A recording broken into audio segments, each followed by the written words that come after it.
করতে লাগলো। মিনা মির্জা কিছুটা বিভ্রান্ত হয়ে একটা দীর্ঘশ্বাস ছেড়ে বললেন, ধুর, তোদের এই আধুনিক জেনারেশনের কথার আগামাথা কিছুই বুঝলাম না। এখন হঠাৎ কি করে ইঁদুর এলো? যাই হোক, এখন আর বাইরে দাঁড়িয়ে না থেকে চটপট রুমে গিয়ে ফ্রেশ হয়ে আয়। আর ইরফান বাবা, তুমিও ভেতরে এসো। ফুপুর নির্দেশ পাওয়া মাত্রই নীলা আর এক সেকেন্ডও দেরি করল না। সে মিহালের হাত ধরে টানতে টানতে সোজা বাড়ির ভেতরের দিকে চলে এলো। তাদের দেখা দেখি বাকি সবাইও একে একে ড্রয়িং রুমে ফিরে এলেন। নীলা এবং মিহাল কোনো দিকে না তাকিয়ে সোজা দোতলায় নিজেদের শোবার ঘরে চলে গেল। রুমে ঢুকেই নীলা ঘুরে দাঁড়িয়ে মিহালের সামনে গিয়ে রাগে আর অভিমানে মিহালের চওড়া বুকে ছোট ছোট দু হাতে উপর্যুপরি চাপড় দিতে দিতে বলতে লাগলো, আপনার কি একটু বেশি বেশি না করলেই নয়? হ্যাঁ, আমি তখন অত করে চিৎকার করে বললাম যে বাড়ির সবাই এদিকে আসছে, একটু তো কান খাড়া করে শুনবেন। মাঝখান থেকে তো আর একটু হলেই আজ বড়সড় একটা বাঁশ খেতেন সবার সামনে। তখন কি হতো? নিজের মিষ্টি স্ত্রীর এই শাসন আর ভালোবাসা মাখা ক্ষোভের বিপরীতে মিহাল কোনো প্রত্যুত্তর করল না। সে কেবল নীলার কোমরে দুহাত জড়িয়ে ধরে পরম তৃপ্তির এক চিলতে হাসল। স্বামীর এমন নির্বিকার হাসি দেখে নীলা তপ্ত এক নিঃশ্বাস ফেলে চরম বিরক্ত হওয়ার ভান করে মুখটা ঘুরিয়ে নিল। মিহালের ঠোঁটের কোণে আবারও সেই মায়াবী হাসিটা ফিরে এলো। সে আর এক মুহূর্তের দূরত্ব সহ্য করতে পারল না। নীলার কোমরটা শক্ত করে জড়িয়ে ধরে তাকে নিজের বুকের সাথে একদম মিশিয়ে নিল। নীলার কানের কাছে মুখ নামিয়ে ফিসফিসিয়ে বলল, আমার এই ছোঁয়ায় যেমন তোমার অতীতের সব ক্ষতস্থানে মলম লাগিয়ে দেবে, ঠিক তেমনি আমার এই ছোঁয়ায় তোমার সারা শরীরে প্রতিদিন ভালোবাসার নতুন নতুন ক্ষত তৈরি হবে নীলাঞ্জনা। মিহাল আর কোনো কথা না বলে এই সোনালি সময়টুকু নষ্ট করতে চাইল না। সে পরম মমতায় নীলার চিবুকটা আলতো করে উপরে তুলল এবং নিজের ঠোঁটের সাথে নীলার নরম ঠোঁটজোড়া মিলিয়ে দিল। নীলাও সমস্ত দ্বিধা ঝেড়ে ফেলে গভীর অনুরাগে মিহালের সাথে সমানভাবে সাড়া দিতে লাগলো। কিন্তু অসাবধানতা বশত তাদের রুমের দরজাটা কিছুটা খোলাই রয়ে গিয়েছিল। ঠিক তখনই নিচে ফ্রেশ হওয়ার জন্য ইরফান আর আরশি উপরে আসছিল। দোতলার একদম শেষ প্রান্তের ঘরটা তাদের জন্য বরাদ্দ করা হয়েছিল। তারা পুরো বাড়িটার নান্দনিকতা দেখতে দেখতে করিডোর দিয়ে সামনের দিকে এগোচ্ছিল। কিন্তু মিহালের রুমের সামনে আসতেই আচমকা তাদের পা দুটো থমকে গেল। ইরফান আর আরশির নজর সোজা চলে গেল ঘরের ভেতরের খোলা অংশের দিকে। সেখানে তখন নীলা আর মিহাল একে অপরের মাঝে পুরোপুরি মগ্ন হয়ে আছে। নিজের প্রাক্তন প্রেমিকাকে অন্য পুরুষের বাহুডোরে এভাবে হারিয়ে যেতে দেখে ইরফানের ভেতরে হিংস্রতা আবার চারা দিয়ে উঠল। সে রাগে অন্ধ হয়ে হিতাহিত জ্ঞান হারিয়ে ঘরের ভেতরে ঢুকে পড়তে গেল। কিন্তু ঠিক মোক্ষম সময়ে আরশি শক্ত করে তার হাতটা চেপে ধরল। সে ইরফানের হাত ধরে টেনে তাকে ভেতরে যেতে বাধা দিল এবং কোনোভাবেই আর কোনো নতুন ঝামেলা তৈরি করতে দিল না। ঠিক এই মুহূর্তেই ঘরের ভেতরের দৃশ্যটা বদলে গেল। মিহাল যখন তৃপ্তির সাথে নীলার ঠোরজোড়া আলতো করে ছেড়ে দিল, নীলা ধীরলয়ে নিজের চোখ দুটো মেলল। চোখ খুলতেই তার দৃষ্টি চলে গেল দরজার বাইরে দাঁড়িয়ে থাকা ইরফান আর আরশির ওপর। তাদের দুজনকে ওভাবে দাঁড়িয়ে থাকতে দেখে নীলার মাথায় মুহূর্তের মধ্যে এক দারুণ দুষ্টবুদ্ধি খেলে গেল। সে ইরফানকে আরও একটু জ্বালানোর সুযোগটা হাতছাড়া করতে চাইল না। নীলা মিহালের কলারটা আলতো করে টেনে সরাসরি তার চোখের দিকে তাকালো। চোখে এক অদ্ভুত মাদকতা আর দুষ্টুমি মেখে ফিসফিসিয়ে বলল, চলুন আমরা ওয়াশরুমে যাই।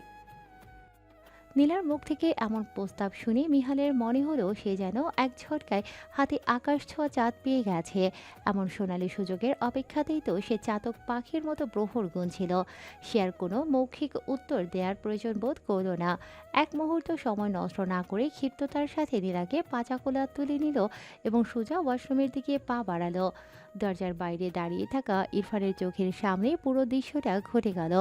নিজের প্রাক্তন প্রেমিকাকে অন্য পুরুষের কোলে এভাবে ছবি দিতে দেখে তার ভেতরের হিংসার আগুন দাউ দাউ করে জ্বলে উঠল।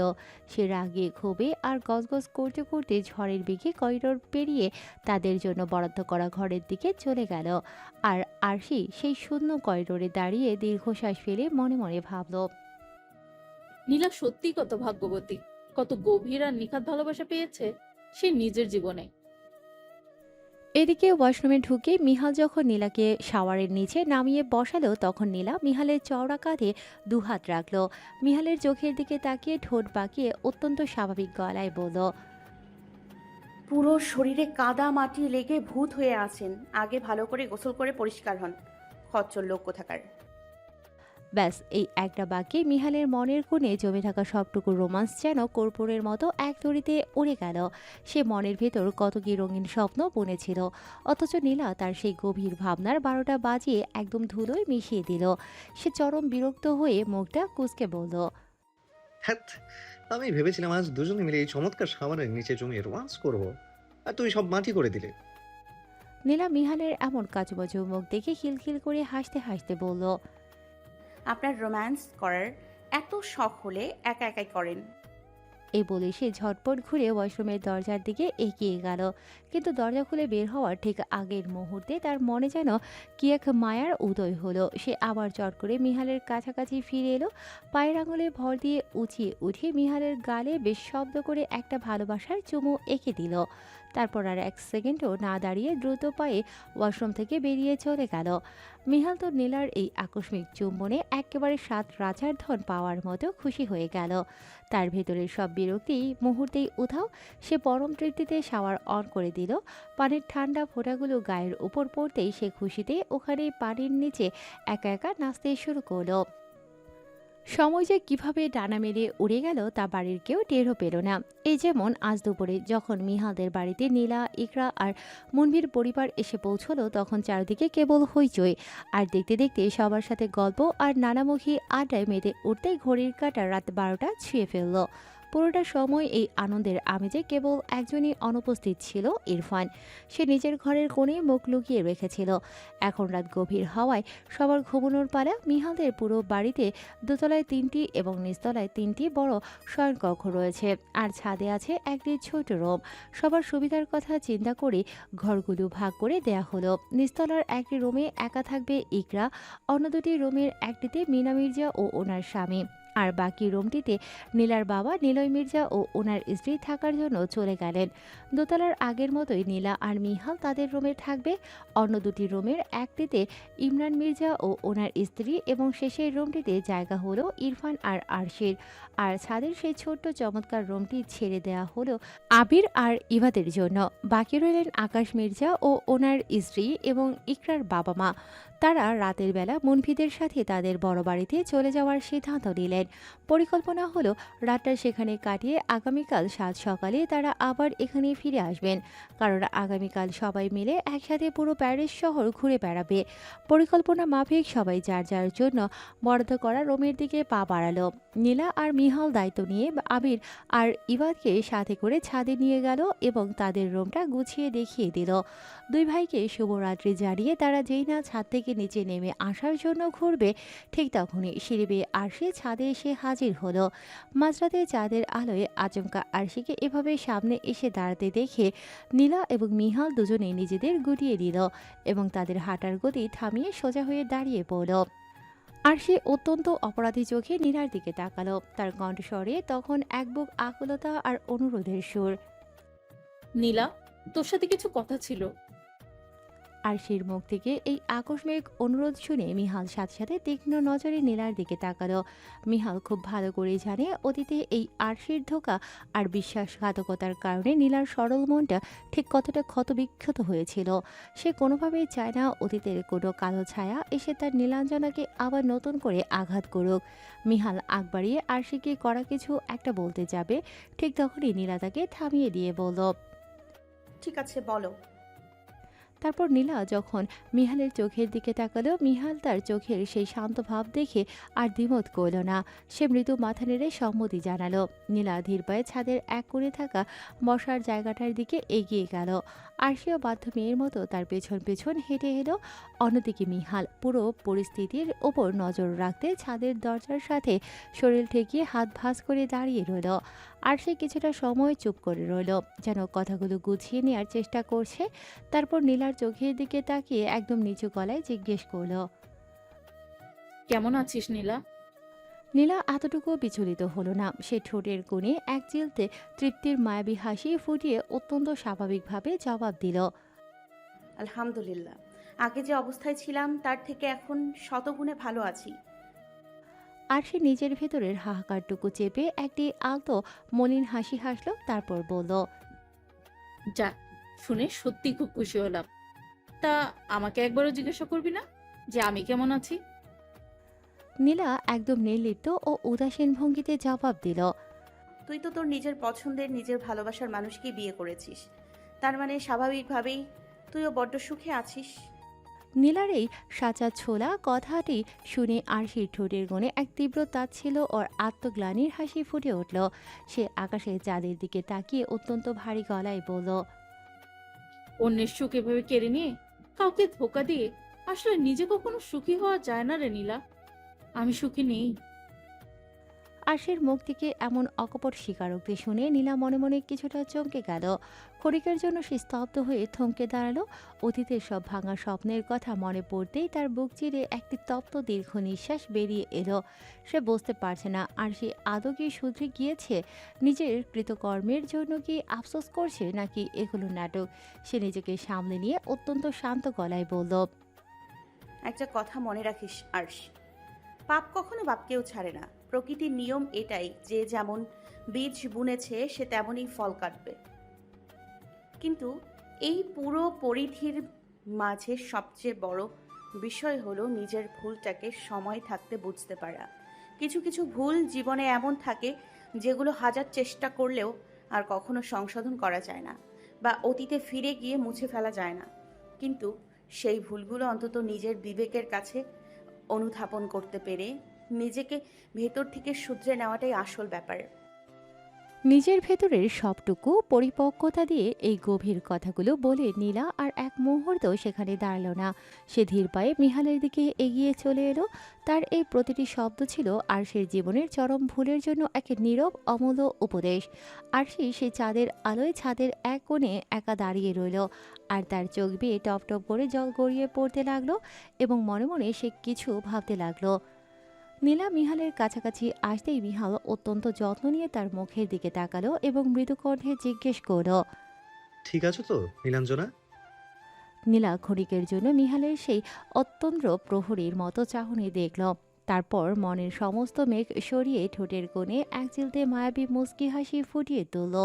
সে আলতো করে মিহালের শক্ত হাতটা নিজের হাতের মুঠোয় পুড়ে নিয়ে পরম নির্ভরতায় বলল, আপনি আছেন না আমার সাথে, তাহলে আমার খারাপ থাকার তো কোনো সুযোগই নেই। নীলার মুখে এমন অকপট আর ভালোবাসায় জড়ানো স্বীকারোক্তি শুনে মিহালের মনের সব শঙ্কা কেটে গেল। সে মায়াময় একটা হাসি দিল, তারপর নিজের এক হাত নীলার কাঁধে জড়িয়ে তাকে একদম নিজের বুকের সাথে মিশিয়ে নিয়ে ধীর পায়ে ছাদ থেকে নিচে নিজেদের ঘরের দিকে নেমে এলো। আজকের রাতটাও নীলার কাটল মিহালের চওড়া বুকের চেনা উষ্ণতায়। কিন্তু অতীতের রাতগুলোর সাথে এই রাতের তফাৎ ছিল আকাশ পাতাল। আগে নীলা ঘুমিয়ে পড়ার পর মিহাল তাকে টেনে নিজের বুকের কাছে নিয়ে আসতো, আর আজ সব বাধা পেরিয়ে সমস্ত অধিকার নিয়ে নীলা নিজ ইচ্ছায় মিহালের বুকে এসে মাথা গুঁজে দিল। রাতের সব ক্লান্তি আর গুমোট ভাব কাটিয়ে পুরো পরিবার সকাল সকাল ঘুম থেকে উঠে একদম তৈরি হয়ে নিল। এরপর শুরু হলো তাদের বহুল প্রতীক্ষিত প্যারিস দর্শন। আইফেল টাওয়ারের সামনে দাঁড়িয়ে পুরো পরিবার একসাথে ফ্রেমবন্দি হচ্ছিল। সবার মুখে ছিল অনাবিল তৃপ্তির হাসি।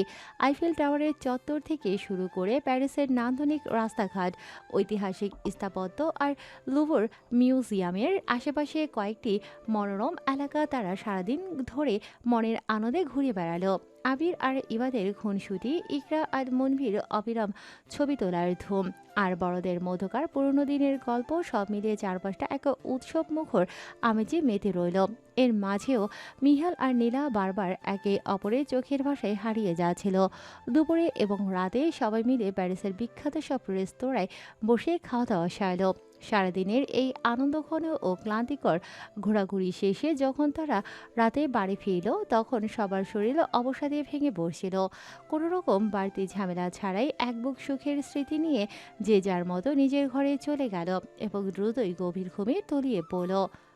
পরদিন সকালে ঘুম ভাঙতেই ইকরা অলসতা কাটিয়ে ঝটপট ফ্রেশ হয়ে নিল। ঘরের ভেতরে কাজ সেরে সে যেই না নিজের রুমের দরজাটা খুলে বাইরে বের হতে গেল, অমনি তার পা দুটো থমকে দাঁড়ালো। দরজার ঠিক সামনের মেঝেতে একটা সুন্দর শপিং ব্যাগ রাখা। ইকরা কিছুটা অবাক হয়ে ব্যাগটা হাতে তুলে নিল এবং কৌতূহল সামলাতে না পেরে ভেতরে উকি দিল। ব্যাগের ভেতর একটা সুদৃশ্য গিফট বক্স আর তার সাথে ছোট্ট একটা চিরকুট ভাঁজ করে রাখা আছে। সে। ব্যাগটা নিয়ে সে দ্রুত নিজের রুমের ভেতর চলে এলো। বিছানায় বসে ধকধক করতে থাকা বুকে চিরকুটটা মেললো এবং পড়তে শুরু করলো। গোলাপি শাড়িতে আমি আমার কটন ক্যান্ডিকে দেখতে চাই। এতে তোমার জেন্টলম্যান। চিরকুটের লেখাটা চোখের সামনে ভাসতেই ইকরার ঠোঁটের কোণে এক চিলতে লাজুক হাসি ফুটে উঠল। মনের ভেতর এক অন্যরকম ভালো লাগার দোলা লাগতেই সে আর এক মুহূর্ত দেরি না করে দ্রুত শাওয়ার নিতে চলে গেল। অন্যদিকে আজ নীলার ঘুম ভাঙতে অন্যান্য দিনের চেয়ে একটু বেশিই দেরি হয়ে গেল। চোখ মেলতেই জানালার ফাঁক গলে আসা সোনালি রোদের আলো তার চোখে মুখে এসে পড়ল। সে হাত বাড়িয়ে নিজের পাশে মিহালকে খুঁজতে গেল, কিন্তু বিছানার অংশটা তখন খালি। তবে মিহালের জায়গায় সেখানে রাখা ছিল একটা আকর্ষণীয় শপিং ব্যাগ। নীলা ঘুমো ঘুমো চোখে ভালো করে চোখ দুটো ডলে ব্যাগটা হাতে তুলে নিল। ব্যাগের ভেতর থেকে একটা চমৎকার গিফট বক্স আর তার সাথে যত্নে গোজা একটা চিরকুট বের করলো। চিরকুটটা খুলতেই মিহালের চেনা হাতের অক্ষরে লেখা দেখতে পেল। আমার নীলাঞ্জনাকে আর আমি আজ নীল শাড়িতে দেখতে চাই। আশা করি নীলাঞ্জনা তার পেয়ারে লালের এই ছোট্ট আর্জি কবুল করবে। মিহালের এমন কাব্যিক আর ভালোবাসা মাখা আবদার পড়ে নীলা মুচকি হাসল। সে পরম আগ্রহে গিফট বক্সটা খুলতেই তার চোখ জুড়িয়ে গেল। ভেতরে ভাঁজ করা রয়েছে অপূর্ব এক নীল রঙের শাড়ি। আর অলস বসে থাকার কোনো মানে হয় না ভেবে নীলা ঝটপট বিছানা ছেড়ে ওয়াশরুমের দিকে পা বাড়ালো। ওয়াশরুমে গিয়ে শাওয়ারের ঠান্ডা পানিতে নিজেকে সিক্ত করে ভেজা শরীরটা মুছে সে ব্লাউজ আর ছায়া পরে বাইরে বের হয়ে এলো। শাড়িটা সে ঘরের ভেতর আয়নার সামনে দাঁড়িয়েই নিপুণ হাতে পড়বে। ঠিক তখনই খট করে ঘরের দরজাটা খুলে ভেতরে প্রবেশ করল মিহাল। সকাল সকাল নিজের ঘরের ভেতর নীলাকে এমন অর্ধনগ্ন মায়াবী ও মোহনীয় রূপে দেখে মিহালের চোখের মণি দুটো স্থির হয়ে গেল। তার মাথার সমস্ত হুঁশ যেন এক পলকেই উড়ে গেল। মিহাল আর নিজেকে সামলাতে পারল না। সে ধীর অথচ দৃঢ় পায়ে পেছন থেকে এগিয়ে এসে নীলার সেই উন্মুক্ত মসৃণ পেটের ওপর নিজের তপ্ত হাতের আঙুলগুলো স্লাইড করে আলতো করে বসালো। একটানে নীলাকে একদম নিজের শক্ত বুকের সাথে লেপ্টে নিল। নীলাও আজ কোনো রকম লুকোচুরি বা নিজেকে ছাড়িয়ে নেওয়ার বিন্দুমাত্র চেষ্টা করল না। পরম নির্ভয়তায় স্বামীর বুকে পিঠ ঠেকিয়ে চোখ দুটো বুঝে ফেলল। মিহাল নীলার কাঁধের ওপর চিবুক রাখল। নীলার পিঠ বেয়ে নেমে যাওয়া ভেজা চুলের তীব্র চেনা ঘ্রাণ বুক ভরে টেনে নিয়ে এক মাতাল ও ফিসফিসানি কণ্ঠে বলল, আজ আমার বড্ড ইচ্ছে করছে তোমাকে এই নীল শাড়িটা নিজের হাতে পরিয়ে দিতে নীলাঞ্জনা। নীলা চোখের কোণে এক চিলতে দুষ্টুমি মেখে ঠোঁট কামড়ে মজার ছলে বলল, তা জনাব, আপনি কি আদৌ মেয়েদের শাড়ি পরাতে পারেন? মিহাল নীলার সেই ভেজা চুলের আড়াল থেকে উন্মুক্ত হয়ে থাকা ফর্সা ঘাড়ে নিজের ঠোরজোড়া ডুবিয়ে দিল। গভীর এক উষ্ণ চুমু এগিয়ে নিয়ে অত্যন্ত গাঢ় ও চতুর কণ্ঠে বলল, আমি শাড়ি সুন্দর করে পরিয়ে দিতে পারি না ঠিকই, কিন্তু খুব নিখুঁতভাবে তার শরীর থেকে খুলতে পারবো তো। নীলা লজ্জায় রাঙা হয়ে মিহালের বুকের উপর আলতো ধাক্কা দিয়ে নিজেকে ছাড়াতে ছাড়াতে বলল, না ভাই, আপনার এমন বিপজ্জনক সাহায্যের কোনো প্রয়োজন আমার নেই। শাড়ি পরার জন্যও না, আর শাড়ি খোলার জন্যও না। এখন দয়া করে একটু দূরত্ব বজায় রাখুন তো। আর হঠাৎ শাড়ি পরার এই রাজকীয় হুকুম কেন শুনি?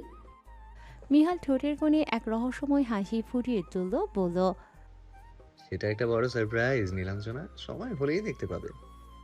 নীলা কৃত্রিম রাগে ভ্রু কুঁচকে মিহালের দিকে তাকালো। তারপর আয়নার সামনে দাঁড়িয়ে নিজের শাড়ির কুচি ঠিক করতে লাগলো।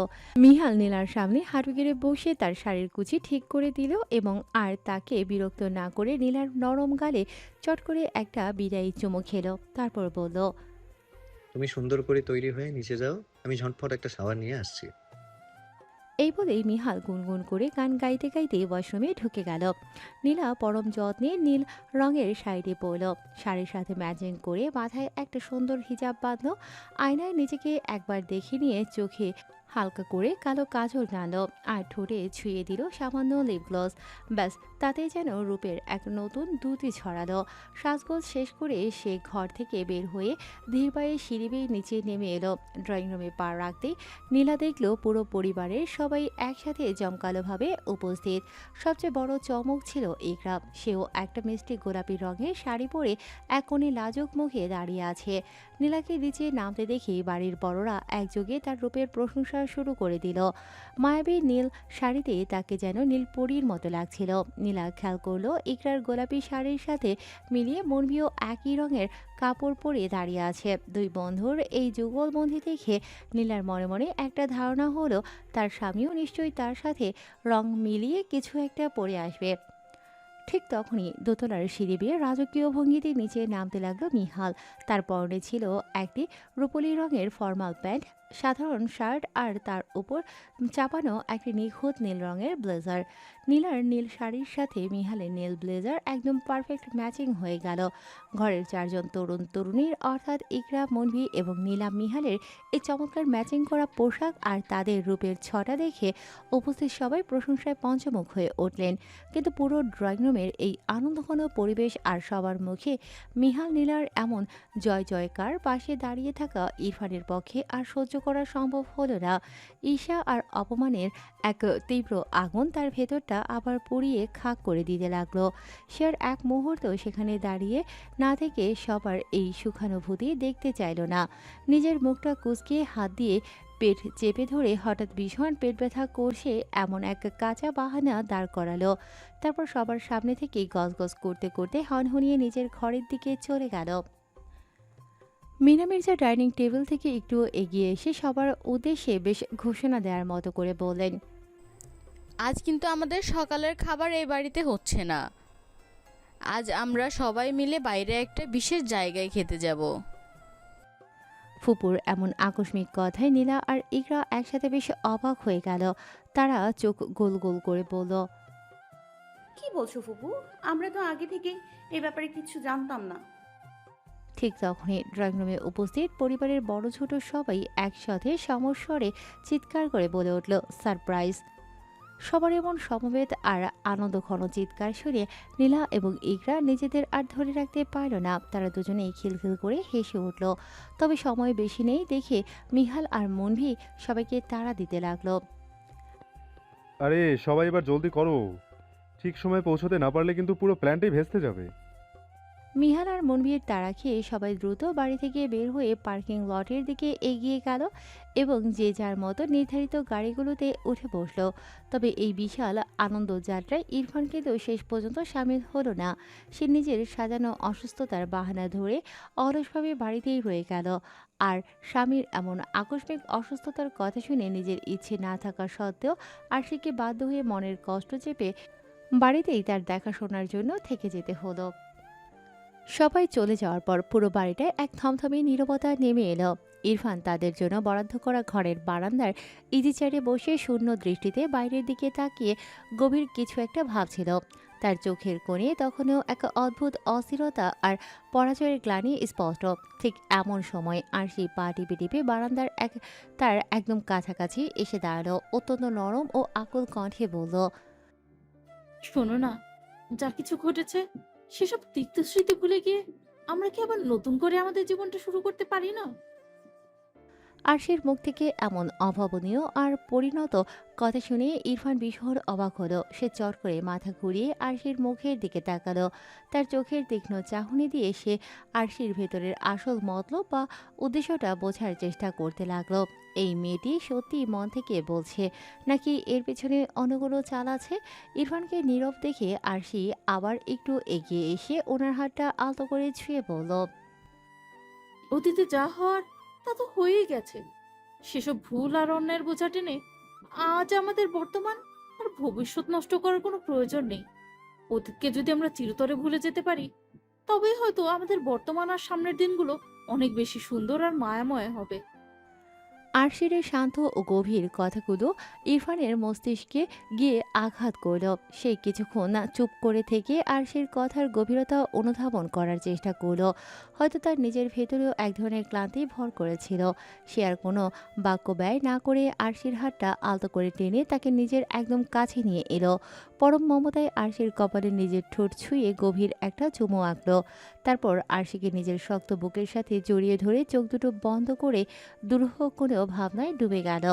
অন্যদিকে আরশিও এতদিন পর স্বামীর বুকে এমন নিরাপদ আশ্রয় পেয়ে পরম শান্তিতে ইরফানের বুকে মাথা রাখল এবং নিজের চোখ জোড়া বন্ধ করে এক অজানা ভবিষ্যতের জাল বুনতে লাগলো। একটি বড় নতুন শপের সামনে এসে গাড়ি থামালো মিহালদের দুটি গাড়ি এবং মনভিদের দুটি গাড়ি আর একটি গাড়ি বুক করে তারা সবাই মিলে এসেছে। সবাই একে একে গাড়ি থেকে বের হলো। গাড়ি থেকে নামতেই নীলা আর ইকরার চোখের পলক থমকে গেল। এক পলকেই ঘোর লেগে গেল দুই জোড়া চোখে। সামনে দাঁড়িয়ে থাকা শপটি যেন কোনো রূপকথার পাতা থেকে উঠে আসা এক জাদুকরী ক্যানভাস। পুরো শপটি সুন্দর নকশায় মোড়ানো। এর একপাশে নীল রঙের জবা ফুলের গাছ, যার পাপড়িগুলো কিছু মাটিতে পড়ে আছে। অন্য পাশে ঠিক বিপরীত এক দৃশ্য, সেখানে থরে থরে ফুটে আছে নরম গোলাপি রঙের গোলাপ ফুলের গাছ। নীল আর গোলাপির এই মেলবন্ধন পুরো পরিবেশকে এক স্বর্গীয় রূপ দিয়েছে। শপের উপরের সাইনবোর্ডে জলজল করছে দুটি নাম, কটন ক্যান্ডি এবং নীলাঞ্জনা চিতই পিঠার শপ। নীলা এবং ইকরা তো একদম অবাক। তাদের এই বিহবল দশা দেখে পেছনের দুই পুরুষ ঠোঁটের কোণে মায়াবী মুস্কি হাসি ফুটিয়ে তুলল।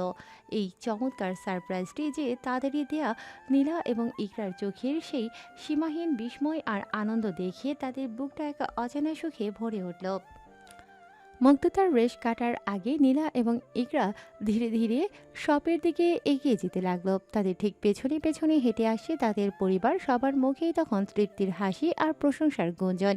শপের মূল প্রবেশদ্বারে যাওয়ার পথে আটকে রেখেছে এক জমকালো লাল ফিতা। পাশে একটি ছোট্ট টেবিলের ওপর রাখা একটি রূপোলি কাঁচি, যেন অপেক্ষা করছে এক নতুন ও শুভ সূচনার। এই ফিতা কেটে ভেতরে ঢুকলেই শুরু হবে এক নতুন অধ্যায়। সবচেয়ে বড় চমকটি লুকিয়েছিল আরও একটু দূরে। শপের একপাশ থেকে চোখ মেললেই দেখা যাচ্ছে দূর দিগন্তে দাঁড়িয়ে থাকা প্যারিসের আইফেল টাওয়ার। নীলা আর ইকরার মনে হাজারো প্রশ্ন থাকলেও তাদের চোখ মুহূর্তের মধ্যেই খুশির জলে চিকচিক করে উঠছে সবটি দেখে। ঠিক তখনই মিহাল আর মনভি ধীর পায়ে এসে তাদের ঠিক পাশে দাঁড়ালো। আর তাদের পুরো পরিবার এক বুক গর্ব আর আনন্দ নিয়ে পেছনে অর্ধাবৃত্তিকারে জড়ো হলো। আবির প্রফেশনালদের মতো ড্রোন উড়িয়ে পুরো দৃশ্যটির ভিডিও ধারণ করছে, আর ইবাদ নিজের ফোনের ক্যামেরা অন করে প্রতিটা মুহূর্ত ফ্রেমবন্দি করতে ব্যস্ত। মিহাল আর মনভি একসাথে মৃদু হেসে বলে উঠল, এই দোকানটাই ছিল আসলে তোমাদের জন্য আমাদের আসল সারপ্রাইজ। আর এই শুভ মুহূর্তটার সাক্ষী হতে তোমাদের পুরো পরিবারকে এত কষ্ট দিয়ে হুট করে এখানে নিয়ে আসা।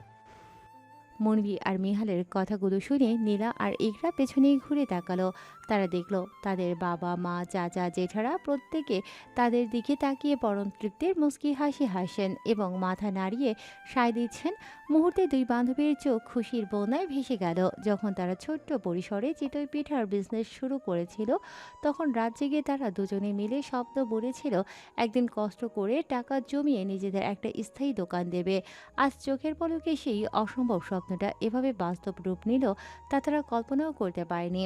মিহাল টেবিলের উপর থাকা প্লেট থেকে কাঁচিটি তুলে নিল। তারপর নীলা আর ইকরার চোখের দিকে তাকিয়ে আলতো হেসে বলল, নাও, এবার নিজেদের হাতের ছোঁয়ায় ফিতা কেটে নিজেদের স্বপ্নের ভেতরে প্রবেশ করো। নীলা চোখের জল মুছে মিহালের দিকে তাকিয়ে মিষ্টি করে মুচকি হাসল। তারপর বলল, স্বপ্নটা আমাদের ঠিকই, কিন্তু তা পূরণের কারিগর তো আপনারা। তাই শুধু আমরা নই, আপনারাও আমাদের সাথে এই ফিতা কাটবেন।